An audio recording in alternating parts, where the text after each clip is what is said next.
Ey.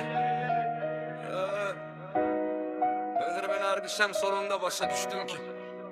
Ey, çok uzaklıktan bir ışık parıldayır. Işığa benzeyir ama ışık değil.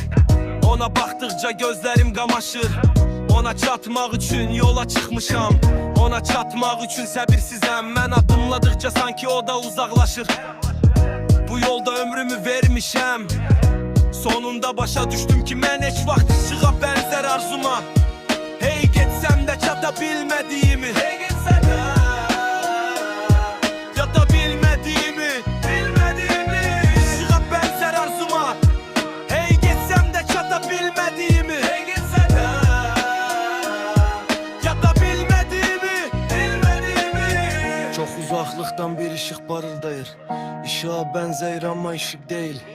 Ona baktıkça gözlerim kamaşır. Ona çatmak için yola çıkmışam. Ona çatmak için səbirsizəm. Mən adımladıkça sanki o da uzaklaşır. Bu yolda ömrümü vermişəm. Sonunda başa düştüm ki mən heç vaxt